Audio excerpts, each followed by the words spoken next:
ಇವತ್ತು bakery style ನಲ್ಲಿ Karachi biscuit ಅಥವಾ ಟೂಟಿ ಫ್ರೂಟಿ ಬಿಸ್ಕೆಟ್ ಅನ್ನ ಮಾಡೋಣ. ಇದಕ್ಕೆ ಮೊಟ್ಟೆಯನ್ನ ಹಾಕಿಲ್ಲ, ಗೋಧಿ ಹಿಟ್ಟಿನಲ್ಲಿ ಮಾಡಿದ ಬಿಸ್ಕೆಟ್ ಇದಾಗಿದೆ. ಹಾಗೆಯೇ ಓವನ್ ಇಲ್ಲದೇನೂ ಕೂಡ ಈ ಬಿಸ್ಕೆಟ್ ಅನ್ನ ಮಾಡಬಹುದು. ನಮಸ್ತೆ, ನಾನು ನಿಮ್ಮ ರಶ್ಮಿ. ಐತಾಳ್ಸ್ ನಳಪಾಕಕ್ಕೆ ನಿಮಗೆಲ್ಲರಿಗೂ ಸ್ವಾಗತ. ಒಂದು ಪಾತ್ರೆಗೆ ಅರ್ಧ ಕಪ್ ತುಪ್ಪ ಹಾಗೂ ಅರ್ಧ ಕಪ್ ಸಕ್ಕರೆ ಪುಡಿಯನ್ನ ಹಾಕಿ 5 ನಿಮಿಷದವರೆಗೆ ಬೀಟ್ ಮಾಡಿ. ಬೀಟ್ ಮಾಡ್ತಾ ಇದ್ದ ಹಾಗೆ ಇದು ಕ್ರೀಮಿ ಟೆಕ್ಸ್ಚರ್ಗೆ ಬರುತ್ತೆ. ನಂತರ ಜರಡಿ ಸಹಾಯದಿಂದ ಹಿಟ್ಟನ್ನ ಜರಡಿ ಮಾಡಬೇಕಾಗುತ್ತೆ. ಹೀಗೆ ಮಾಡೋದ್ರಿಂದ ಹಿಟ್ಟಿನಲ್ಲಿ ಉಂಡೆಗಳೇನಾದ್ರೂ ಇದ್ರೆ ಹೋಗುತ್ತೆ. ಜರಡಿಗೆ 1 ಕಪ್ ಗೋಧಿ ಹಿಟ್ಟು, 4 ಟೇಬಲ್ ಸ್ಪೂನ್ ವೆನಿಲಾ ಫ್ಲೇವರ್ ಇರುವ ಯೆಲ್ಲೋ ಕಸ್ಟರ್ಡ್ ಪೌಡರ್. ಇಲ್ಲಿ ಯೆಲ್ಲೋ ಕಸ್ಟರ್ಡ್ ಪೌಡರ್ ಬಿಸ್ಕೆಟ್ಗೆ ಒಂದು ಒಳ್ಳೆ ಕಲರ್ ಕೊಡುತ್ತೆ. ನಂತರ ಅರ್ಧ tea spoon baking powder, 1/4 tea spoon baking soda, ಚಿಟಿಕೆ ಉಪ್ಪು. ಇವಿಷ್ಟನ್ನ ಜರಡಿ ಹಿಡಿದು 4 ಟೇಬಲ್ ಸ್ಪೂನ್ ಟೂಟಿ ಫ್ರೂಟಿಯನ್ನ ಹಾಕಿ ಮಿಕ್ಸ್ ಮಾಡಿ. ಅದೇ ತುಪ್ಪದಲ್ಲಿ ಹಿಟ್ಟನ್ನ ಚೆನ್ನಾಗಿ ಕಲಸಿದ್ರೆ ಸಾಕು. ಮತ್ತೆ ಹಾಲು ಹಾಗೂ ನೀರನ್ನ ಸೇರಿಸುವ ಅಗತ್ಯವಿಲ್ಲ.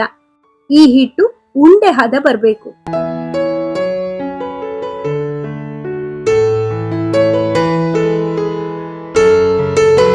ಇದನ್ನ ಕ್ಲಿಂಗ್ ರ್ಯಾಪ್ ಮೇಲಿಟ್ಟು ರೋಲ್ ಮಾಡಿ ಸಿಲಿಂಡರ್ ಆಕಾರವಾಗಿ ಮಾಡಿ ಈ ರೀತಿ ಸುತ್ತಿ ಫ್ರಿಡ್ಜ್ ನಲ್ಲಿ 30 ನಿಮಿಷ ಇಡಿ. ಫ್ರೀಜರ್ ನಲ್ಲಿ ಇಡದೆ ಫ್ರಿಡ್ಜ್ ನಲ್ಲಿ ಇಟ್ರೆ ಸಾಕಾಗತ್ತೆ. 30 ನಿಮಿಷದ ನಂತರ ಫ್ರಿಡ್ಜ್ ನಿಂದ ತೆಗೆದು ಕ್ಲಿಂಗ್ ರ್ಯಾಪ್ ಅನ್ನ ಕೂಡ ತೆಗೆದು ಚಾಕುವಿನ ಸಹಾಯದಿಂದ ಒಂದೇ ಅಳತೆಯಲ್ಲಿ ಕಟ್ ಮಾಡ್ಕೊಳ್ಳಿ.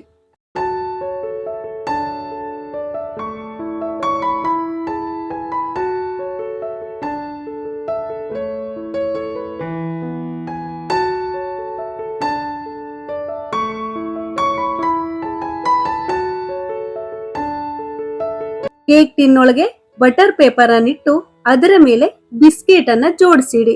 ಒಂದು ಸ್ಟವ್ ಮೇಲೆ ದಪ್ಪ ತಳದ ಕಡಾಯಿಯನ್ನಿಟ್ಟು ಮಧ್ಯಮ ಉರಿಯಲ್ಲಿ 10 ನಿಮಿಷ ಮುಚ್ಚಳವನ್ನ ಮುಚ್ಚಿ ಪ್ರೀ ಹೀಟ್ ಮಾಡಿ. ನಂತರ ಒಂದು ಸ್ಟ್ಯಾಂಡ್ ಅನ್ನಿಟ್ಟು ಅದರ ಮೇಲೆ ಜೋಡಿಸಿಟ್ಟಿರುವ ಬಿಸ್ಕೆಟ್ ಅನ್ನಿಟ್ಟು 20 ರಿಂದ 25 ನಿಮಿಷ ಲೋ ಟು ಮೀಡಿಯಂ ಉರಿಯಲ್ಲಿ ಬೇಯಿಸಿ. 20 ನಿಮಿಷದ ನಂತರ ಒಮ್ಮೆ ಚೆಕ್ ಮಾಡಿ. ಹಸಿ ಎನಿಸಿದ್ರೆ ಮತ್ತೆ 5 ನಿಮಿಷ ಬೇಯಿಸಬಹುದು. ಓವನ್ ನಲ್ಲಾದ್ರೆ 180 ಡಿಗ್ರಿಯಲ್ಲಿ 10 ನಿಮಿಷ ಪ್ರೀ ಹೀಟ್ ಮಾಡಿದ ನಂತರ 15 ರಿಂದ 20 ನಿಮಿಷ ಬೇಯಿಸಬೇಕಾಗುತ್ತೆ.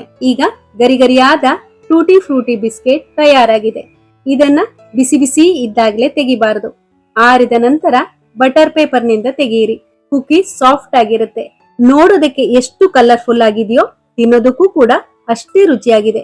ಹಾಗಿದ್ರೆ ನೀವು ಕೂಡ ಒಮ್ಮೆ ಮಾಡಿ ನೋಡಿ. ಈ ವಿಡಿಯೋ ನಿಮ್ಗೆ ಇಷ್ಟ ಆಗಿದ್ರೆ ಲೈಕ್ ಮಾಡಿ, ಶೇರ್ ಮಾಡಿ, ಹಾಗೆಯೇ ನಮ್ಮ ಚಾನೆಲ್ಗೆ ಸಬ್ಸ್ಕ್ರೈಬ್ ಮಾಡೋದನ್ನ ಮರಿಬೇಡಿ. ಧನ್ಯವಾದಗಳು.